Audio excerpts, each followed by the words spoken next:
Sziasztok! Üdvözlünk minden kedves podcast hallgatót, mint látjátok, felfejlődtünk. Nagyon fontosak vagytok számunkra, és nagyon szeretnénk, ha ez a podcast minél élvezhetőbb lenne nektek, meg igazából nekünk is. Ezért egy új szintet léptünk, ahol nem csak a hangunkat hallhatjátok, hanem láthattok is bennünket. Elindítunk most egy második sorozatot, amelyik 2 részből fog állni. Az első része a párkapcsolatról fog szólni, a randizásról, hogyan készülök egy párkapcsolatra, a párkapcsolati tippekről, és a második résznek az lesz a neve, vagy hogy a második felének, a második részből az lesz a neve, hogy életutak, és hát arról fogunk beszélgetni, hogy hogyan tudom, hogy mi az én elhívásom, akár mire hív Isten, mi az, amit szeretek csinálni, hogyan döntsem el akár, hogy hova menjek egyetemre, vagy milyen munkát kezdjek. Úgyhogy örülünk, hogy velünk tartotok, és a mai podcastünknek a témája az egy kérdés, ami nem más, mint az, hogy hogyan készülök a párkapcsolatra. Úgyhogy ha érdekel ez a téma, akkor maradj velünk. És így az elején arra gondoltuk, hogy kezdjük egy vicces randi sztorival, amivel Kimi készült, úgyhogy meg is hallgatnánk. Az én vicces sztorim az, hogy egyszer egy srác kihívott egy kávéra, egy üdítőre, és én egyáltalán nem vettem a lapot, tehát én azt hittem, hogy ő valami komoly dolgot meg akar velem beszélni, valamit megkérdezni, és akkor elmentünk a randira, és beszélgettünk, és én folyamatosan ez volt a fejemben, hogy na, mikor jön az a kérdés, amiért kihívott. És a végére befejeztük a beszélgetést, és akkor mondta, hogy hát ő fizeti nekem is, amit fogyasztottam, és akkor esett le, hogy ez egy randi volt, és ez engem teljesen lesokkolt, és utána nem tudtam mondani semmit, csak így azt próbáltam processzálni, hogy te jó ég, ez egy randi volt. Úgyhogy ez egy elég vicces dolog volt. Persze ő nem fejezte ezt teljesen ki, hogy akkor neki mi a szándékai, de én teljesen sokkolódtam, úgyhogy utána már nem tudtam semmi értelmeset mondani neki. Ilyenkor elég nagy bennünk így a feszültség, azt látom. Bennem is volt ilyen tapasztalat, velem is volt ilyen tapasztalat, amikor a lányt elvittem sétálni, és úgy 2 óra után finoman jelezte, hogy a lábai nagyon meg vannak már dagadva, és azt szeretné, hogyha most egy picit lassítanánk. Én rágörcsöltem erre a sétára, hogy én csak mentem,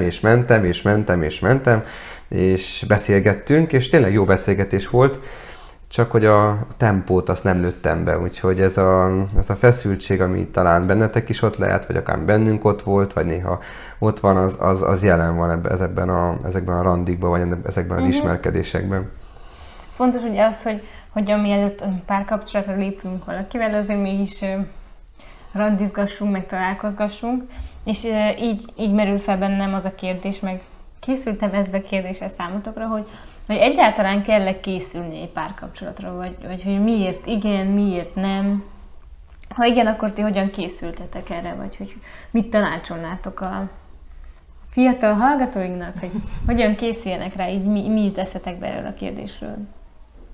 Nekem egy volt jutott eszembe, hogy én 10 évig voltam szingli, úgyhogy volt bőven időm készülni egy párkapcsolatra. Most ez persze nem direkt voltam 10 évig egyedülálló, hanem... Eldöntöttem, hogy én most aztán nem fogok. Hanem, hogy valahogy, hát nem tudom, így alakult, vagy hogy persze voltak potenciális férfiak a környezetemben, akik hívtak randizni, vagy randizni, de hogy úgy nem volt semmi komoly, vagy nem alakult. Persze voltak, akik szimpatikusak voltak, vagy voltam szerelmes ez alatt a 10 év alatt, de hogy vagy visszautasítottak, vagy tehát, hogy na, sok minden voltak a 10 évben. És én azt gondolom, hogy én készültem. Tehát, hogy azért valamilyen szinten tudatosan készültem.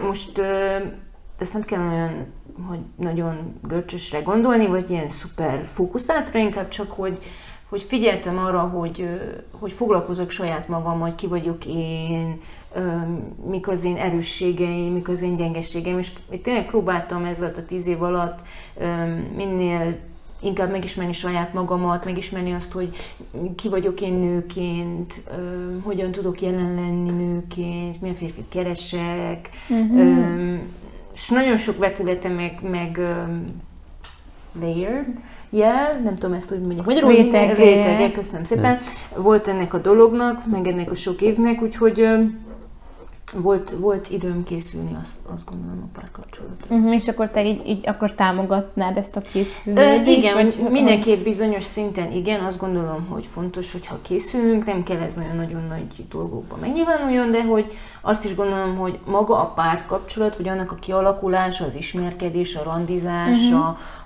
akár a várakozás nőként, vagy a keresés férfiként, hogy az egy természetes dolognak kell lennie. Azt gondolom, ezt nem lehet sem kierőltetni, tehát hogy ha nem csináltok ilyen matematikát, hogyha nem tudom mennyi időt készülök, akkor vonalat hozok, és akkor biztos ilyen férjem lesz, vagy ilyen kapcsolatom, vagy akkor biztos eljön, vagy akkor nem kell többet várjak, vagy na, szóval annak azt gondolom, magának a folyamatnak van egy természetesség, és az úgy jó, úgy szép. Igen, meg az is kérdés, hogy van-e az, hogy készen vagyok-e egyáltalán? Jó, igen, abszolút. Igen.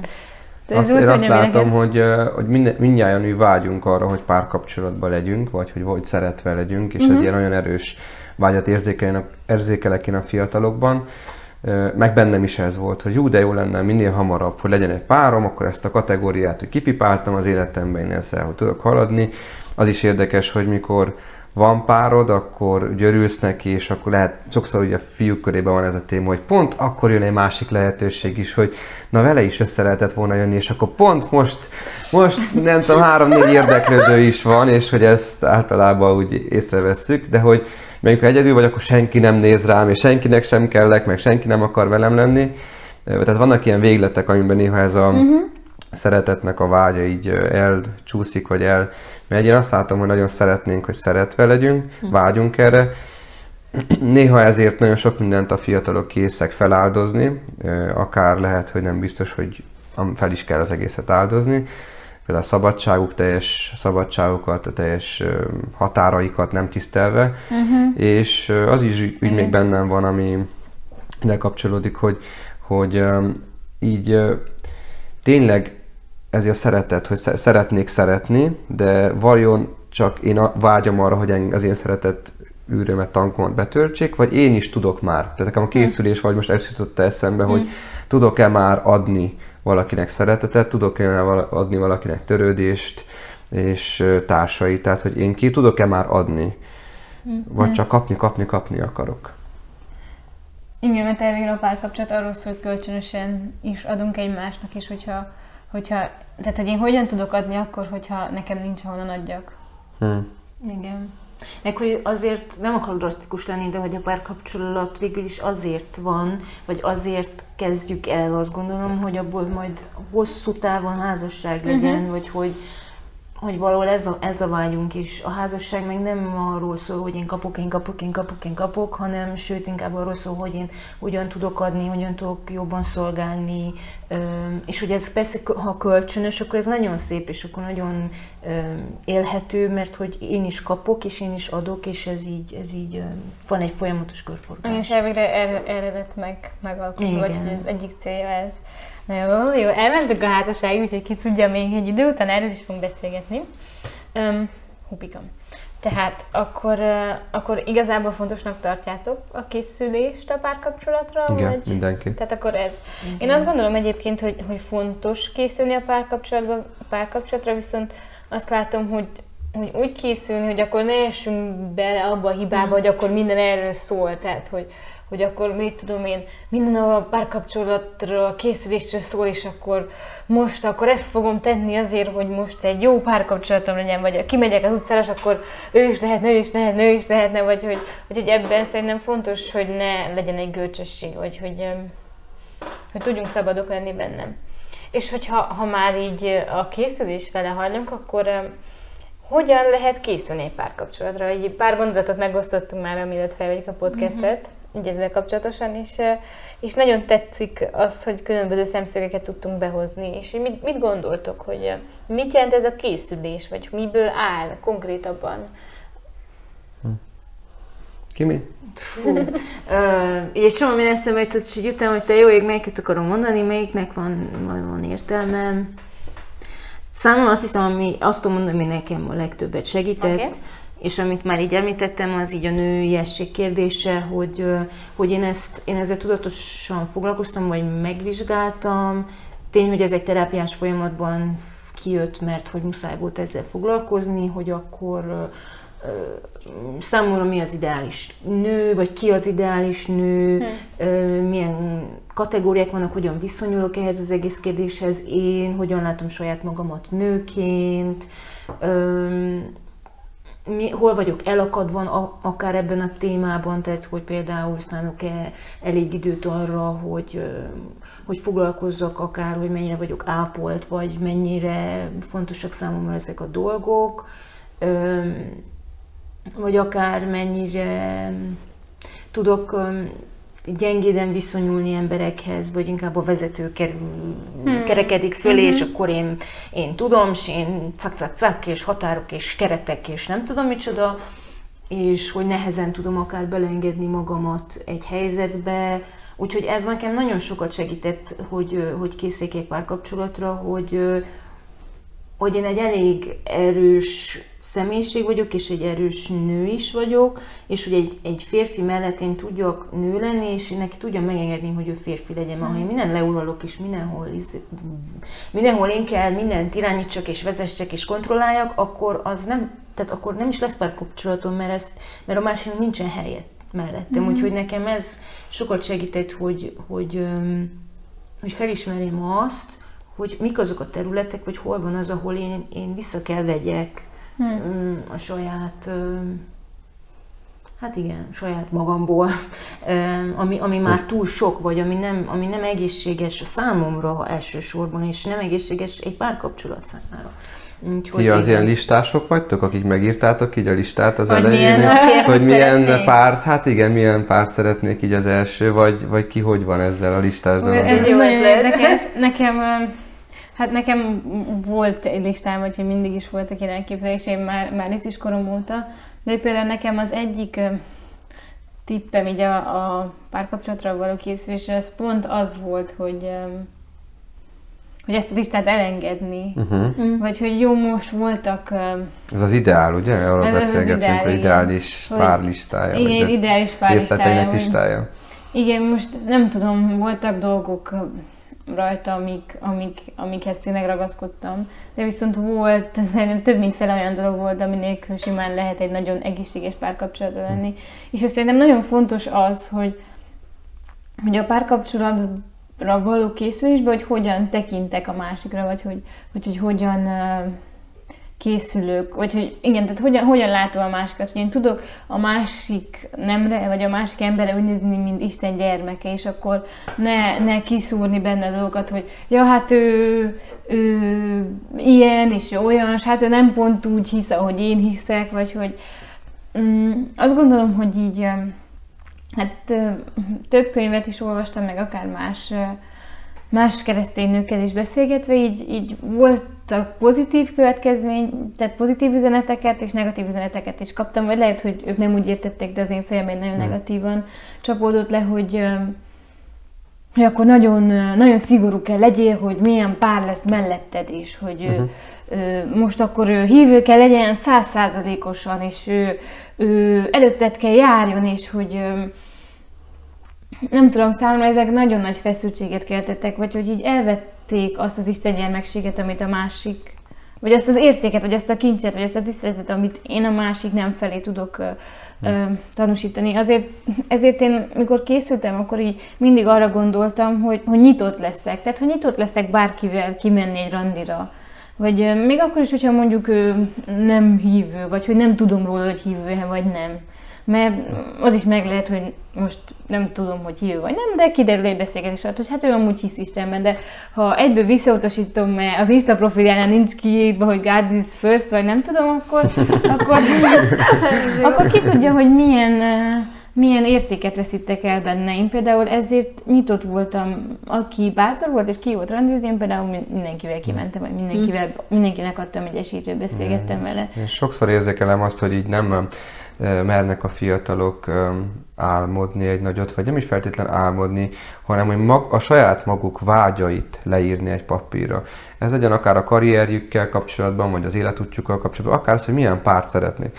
És most itt is tapasztalom azt, van, aki ilyen 88 pontos listát ír, hogy aztán ez ilyen kell legyen, és akkor ez már neki egy doboz, de meg tapasztalom a másik végletet is, aki azt mondja, hogy nem kell leírni semmit, amit a Jóisten küld, azt kell elfogadni, Én valahol azt képviselem ebben, hogy merd leírni azt, hogy te mire vágysz. Aztán lehet, hogy te is mondtad, ennek 80%, 50%-a fog megvalósulni, de hogy merjem leírni, azért utána ne egy bizonytalanságba lépjek, hogy valójában én ezt nem is akartam. Hát nem is őt kerestem, csak hát ezt kaptam, ezt kell szeretni.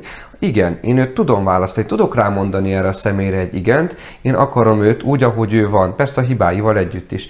És azért is jó, hogyha leírjuk így magunknak, szerintem, mert akkor meg tudom nézni, hogy melyik az a 3-4 olyan pont, amiben nem engedek.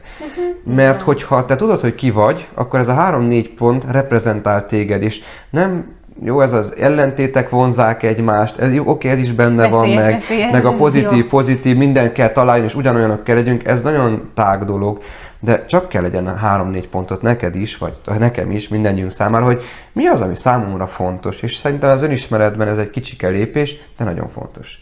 És akkor Zsolt, neked volt lista? Volt. Mi volt az a 3 dolog, vagy 4, amire azt mondtad, hogy na ebből nem engedek, és volt-e olyan, amit elengedtél? Tehát az én listám az egy hosszú lista volt,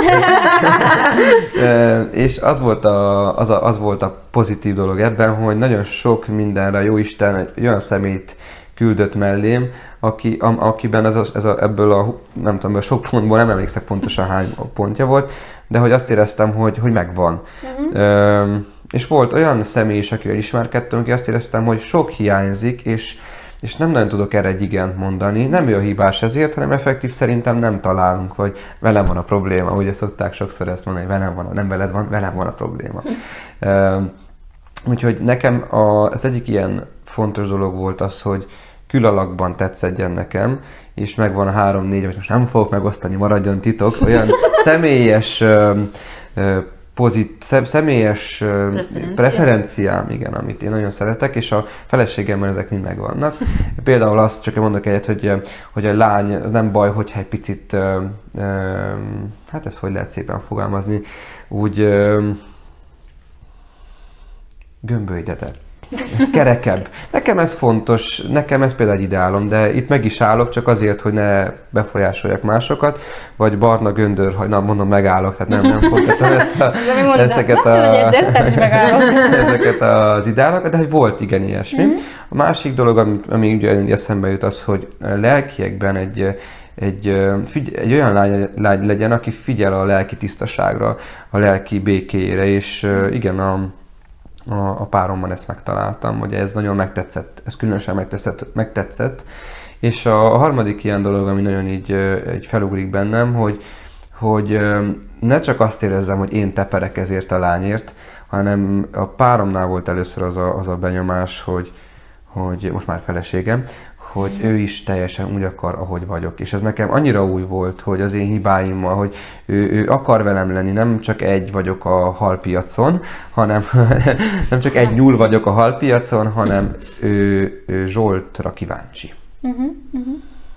Egyébként így mind a kettőtől, mind a hármunkban így valahogy az önismeret is nagyon előjön, mert hogy ahhoz, hogy én most le tudjam írni, mi az, amit szeretnék, vagy akár mi az, ami reális, vagy nem reális, ahhoz, meg amit te mondtál, azt tényleg kell ismerjem önmagamat. Hogy mik azok a területek szerintetek, ami fontos akár, hogy így önmagunkban megvizsgáljunk, ami előtt egy párkapcsolatra lépünk. Most azon kívül, hogy most megvizsgálom, hogy kit szeretnék magam mellé. Van olyan terület, amit konkrétan én saját magamon kellene megvizsgáljak?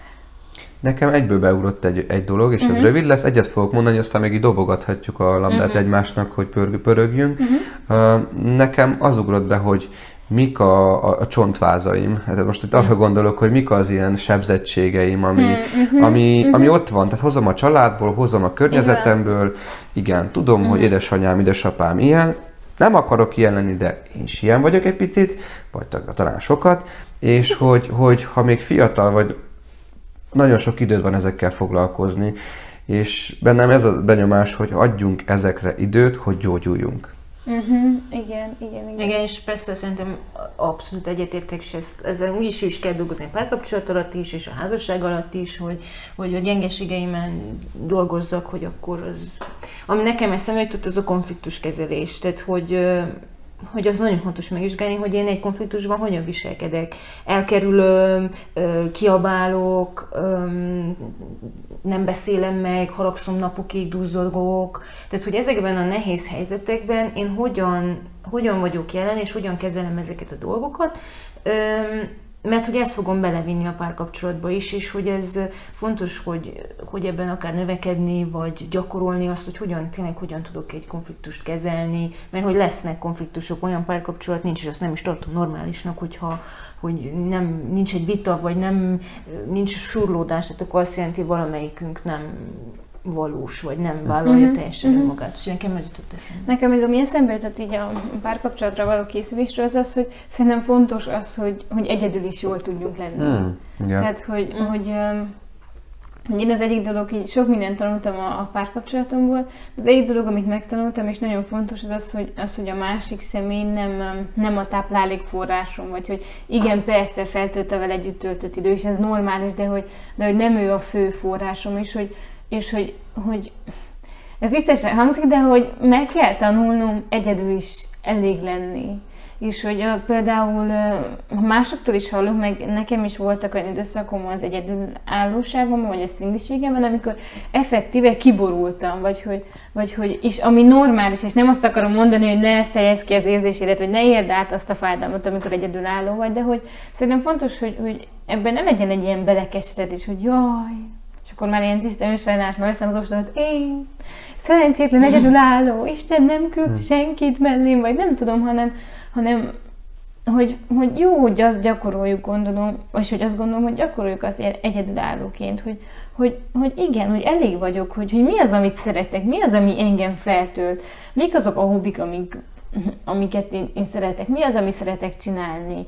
Van-e valami, amit akarok tanulni, akkor most tudom azt megtanulni, vagy mire használhatom, hogyan tudom ezt az időt hasznosan felhasználni, mert ugye a párkapcsolatban is lesznek olyan időszakok, amikor a másik egy nehéz periódusban megy át az életében, vagy pont konfliktus van, és akkor mit fogsz csinálni, meg fogsz halni, vagy hogy visszamész az elkeseredésbe, de hogyha te tudod, hogy te értékes vagy, te tudod, hogy mi az, ami feltölt téged, akkor ezek a dolgok mindig fel fognak tölteni, vagy hogy mindig ott lesznek melletted.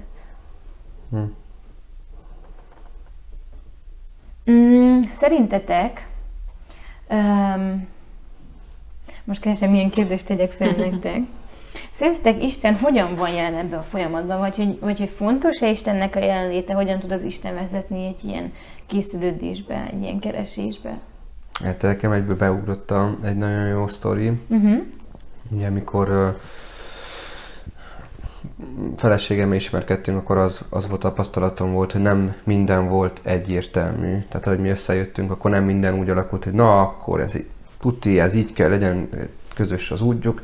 Sok mindent éreztünk, hogy igen, ez nagyon talál, ez nagyon, nagyon működik, de az is olyan lépések is voltak benne, vagy olyan találkozások is voltak ebben, hogy hú, hát erre nem számítottam. Hú, ez is ott van.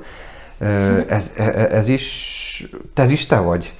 És emlékszek, hogy volt egy ilyen imádságom, amikor leültem, és mondtam, hogy én ezt így nem tudom csinálni. És Istenem, hogyha te ezt úgy látod, hogy ezt folytatnunk kell, akkor adj hozzá erőt, meg adj hozzá azt a bölcsességet, azt a látást is, hogy hogyan. Mert én nem szeretem nekem nagyon fontos az Isten kapcsolatomban az, hogy Isten konkrétumokat adjon a kezembe, ne egy semmit lássak, hanem valamit lássak. Nem kell teljes képet lássam, de valamit lássak. És akkor ő mondta el azt, hogy igen, gyere, gyúrjál rá a bocsánatkérésre, igen, gyere, gyúrjál rá az én igémre a te kapcsolatodban, és álljál te először stabilon, mielőtt elvárod a másiktól, hogy stabilon álljon. És hát igen, férfiként is könnyeket hullattam ebben az imádságban. Éreztem, hogy most ez nekem nagyon-nagyon nehéz, mert kiszolgáltatva érzem magam, mert teljes mértékben kitárulkozva érzem magam egy olyan személy előtt, aki bármikor rám csaphatja az ajtót, vagy bármikor megsérthet. De Istennel együtt léptünk bele ebbe a párkapcsolatba, ebbe a csiszolódásba, és most már házasok vagyunk, és ezt most úgy élem meg, hogy ez egy harc volt, amit meg kellett harcoljunk. És a fiataloknak is ezt tudom bátorításként mondani, hogy lehet, hogy nem minden egyértelmű, de ha Istent behívod ebbe a kapcsolatban, akkor arra fog vezetni, hogy ezt érdemes-e megharcolni, vagy el kell engedni. Sokszor elengedni is nagyon nehéz, hogy azt mondani, hogy igen, ezt a kapcsolatot én már nem tudom továbbvinni, így ez már nekem túl sok áldozatot kér, és valahol nincsen békém rá. És ezért nem csak az érzelmeinkre kell hallgassunk, hogy most az egész érzelem azt mondja, hogy ez most kell nekem, vagy oké, de a gondolataid mit mondanak? Az akaratod mit mond? És hogyha a hármat összevetem, akkor abból mi jön neki, mi van, ami most nekem kikívánkozik én belőlem. Igen, és egyébként tényleg ezt mondtuk a fiataloknak is az önismereti csoportunkban, hogy valamikor jobb egy szakítás, mint egy rossz házasság, egy rossz hosszú távú kapcsolat, még akkor is, hogyha nehéz. Most hirtelen ez jutott eszembe. Igen, abszolút. Jobb egy szakítás, mint valami olyasmivel megalkudni, ami hosszú távon nem élhető. Tehát, és tényleg, hogy így, ha azt nézem, hogy Isten hol volt jelen, vagy hogyan volt inkább jelen azokban a helyzetekben, ahol nagyon-nagyon nehéz volt, tehát, hogy a magányt, a visszautasítást, azt csak azt gondolom, hogy én egyedül Istennel tudtam átvészelni, túlélni, akár azt megharcolni, hogy hát számomra az életemben az egyik nagy áttörés ezen a területen akkor jött, amikor az egyik fiút, akivel hát ismerkedtem, én ismerkedésnek vettem, ő meg csak hát beszélgetünk, nem jelent az egész semmit, hogy én ezzel szembesítettem, hogy álljál meg azzal, hogyan te viselkedsz, az teljesen mást üzen a számomra, mint amit te akarsz üzenni. És hogy ez egy óriási áttörés hozott, és azt gondolom, hogy ezt én Isten nélkül nem tudtam volna megcsinálni, hogy ő adjon nekem kellő bátorságot, hogy én most kell vállaljam az érzéseimet, tehát hogy itt most ez ciki gáz, meg nehéz, meg jön, hogy kifussak a világból, de hogy ezt itt most vállalnom kell, mert hogy nem lehet átmenni most ezen csak előre, és ennyi. Úgyhogy abszolút nem is tudom, hogy Isten nélkül hogyan vészeltem volna át bizonyos helyzeteket. Én azt gondolom, hogy szokták azt mondani, hogy hát van egy űr a szívünkben, amit csak Isten tud betölteni, de szerintem tényleg van egy ilyen hely, amit csak Isten tud betölteni. Nekem még eszembe jutott egy olyan dolog, hogy magunkkal mennyire vagyunk őszinték, hogy akár benne vagyunk-e párkapcsolatban, és hogy ez nekem jó-e. Mármint, hogy most nem azt, hogy mennyit kapok belőle, hanem én itt jól érzem magam, vagy sem. Önmagam tudok-e lenni, értékelve vagyok-e, szeretve vagyok-e, elfogadva vagyok-e, mert lehet, hogy 2 év után jutok el arra a folyamatra, hogy hát ez nekem nem is jó, és akkor már abba kell vessem azt, hogy 2 év belefektettem, vagy akkor most kezdjek újat, ha már lehet, hogy 20x éves vagyok, vajon kapok-e még? Én azt mondom, hogy minél gyakrabban jó egyfajta reflexiót tartani, hogy eltelt fél év a kapcsolatunkban, gyere, üljünk le, beszéljük át, vagy ha mi nem tudjuk ezt megbeszélni, mert mi nincs olyan kapcsolat közöttünk, akkor én magamban tartsak a reflexiót, jó fele halad ez a kapcsolat? Erre vágyom? Nem? Mi az, ami talál, mi az, ami nem talál? Ezt általában az én kedvesem nem nagyon szerette, de mindig jó volt aztán a kapcsolatunkra nézve, mert ilyenkor ki tudtak jönni azok a fájdalmak is, hogy Zsolt, ez úgy rosszul esett a részedről, és akkor én is kaptam feedbacket, mert egy dolog vitába kapni visszajelzést, amit általában úgy elteszel a polcra, vagy egy dolog egy nyugodt állapotba kapni egy visszajelzést. Igen, nekem ami most így eszembe jutott akár ezen a gondolkodáson, hogy érdemes-e tovább, vagy nem, hogy mit tanácsolnátok így annak a fiatalnak, annak a hölgynek, fiúnak, aki mondjuk több elutasítást ért? Vagy hogy mi lenne az a remény, amit nekik tanácsolnátok? Vagy akik nagyon-nagyon várakoznak és nem jön, mi lenne az a tanács, amit mondanátok neki? Ez nagyon nehéz. Mert hogy olyan szinten nehéz, hogy voltam ebben a helyzetben, és nem tudom, hogy mi az a tanács, ami segített volna. A legtöbbet a segített, ha meghallgattak, vagy hogyha együtt éreztek velem. Viszont az biztos, és arról meg vagyok győződve, hogy érdemes várni, érdemes megvárni azt a személyt, akivel igenis lehet jól együtt élni, akivel lehet előre haladni, és hogy tényleg Istenbe kapaszkodni a nehéz pillanatokban, amikor tényleg azt érzed, hogy na jó, kész, nekem most már tényleg annyira elegem van, hogy na. Úgyhogy talán ebben hiszek, vagy engem azért ez tartott meg. Igen. Egy picit másik oldalát világítanám meg ennek. kész vagyok-e szembenézni azzal, hogy talán miért nem vagyok kelendő ezen a piacon. Ez nagyon nehéz, mert ilyenkor le kell küzdjem azt, hogy nem vagyok elfogadva, nem vagyok szeretve, ha ezen túl tudok látni valahogyan, és azt tudom mondani, hogy valamiért nem nagyon sikerül ez nekem, miért nem vagyok egy jó partner lehetőség, akkor lehet, hogy főleg, hogy ebben van egy ilyen terapeuta, vagy egy segítő, aki külsőleg tud nekem visszaérezni, mert nem biztos, hogy ezt mindig látom és felismerem, hogy most mi a gond. Lehet, hogy egyszerűen csak most büdös a szám. Tehát, hogy ezt megmondják-e neked, tehát, hogy van olyan személy az életedben, aki megmondja, hogy büdös a szád, tehát, hogy most csak azért hoztam ezt a bagatel példát, mert hogy néha csak büdös a szánk, és nem vagyunk vonzóak, és nem akarnak a közelünkben lenni, meg azt a kérdést is fel kell tenni egy fiatalnak, hogy olyan környezetben mozgok-e, ahol találhatok én párt, vagy ott vannak-e azok a személyek. Igen, négy fal között nem fog rám találni. És talán ebben neked nagyon jó példáid vannak. Én is érzékeltem azt, hogy ültem a szobámban a 4 fal között, csak akkor vártam, hogy na majd beesik a nagy ő. Hát nem esett be, és neked sem fog beesni a 4 fal között, meg én egyáltalán nem hiszek az online ismerkedésben, nekem nem jött be, többször próbálkoztam, nem jött be. Ellenben azt látom, hogy igen, kimenve az élővilág, az mindennapi életben több esélyem van, mint a 4 fal között. Nekem például egyszer hallottam egy ilyen mondatot, hogy hát egy pszichológus mondta, hogy ha nincs párkapcsolatod, akkor valahogy úgy fogalmazom, hogy nem tudom pontosan, hogy azért te vagy a felelős, vagy valami ilyesmi volt, vagy hogy azért te tehetsz. Akkor én emlékszem, hogy annyira fel voltam háborodva, hogy mi az, hogy én tehetek erről, hogy ilyen nincs is, hát én nem tudok semmit változtatni magamon, de hogy jó, azt gondolom, hogy igen, egyrészt én is tehetek róla, meg másrészt azt gondolom, hogy Istennek is megvannak a miértjei, szóval szerintem ez kettős, vagy én a kettőt így összetenném, de hogy például én amit csináltam, amikor egyedülálló voltam, hogy olvastam egy ilyen könyvet, hogy mer randizni. Egyébként az nagyon bátorított engem, hogy amilyen esemény van, én oda menjek, és el is mentem.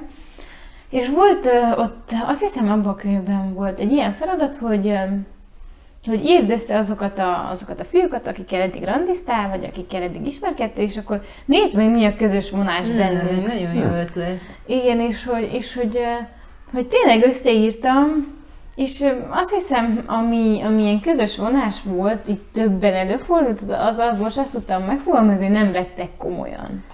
Hogy ugye azt éltem meg pár kiemelkedőben, negatív dolog, hogy nem vettek komolyan, és akkor feltettem azt a kérdést, hogy de vajon én keresem-e a komolytalan pasikat? Most ez tehát, hogy így akkor elkezdtem gondolkodni, és azt fogalmaztam meg magamnak, hogy ezentúl többet nem fogok, tehát ha egy idő után nem látom, hogy merre megy a kapcsolat, vagy nem kapok visszajelzést, vagy nem kapok visszajelzést a másiktól, hogy na, ő hogyan gondolkodik velem, akkor felteszem én a kérdést, vagy elgondolkodok, hogy ő komolyan vesz, vagy nem vesz komolyan. És hogy eldöntöttem, hogy én többet olyan valakivel nem szeretnék több időt belefektetni, akivel azt látom, hogy nem vesz komolyan. És ugye ez például nekem sokat segített abban, hogy akár a mostani párkapcsolatomban nyitott legyek, és akár, hogy mások fele meg ne legyek nyitott.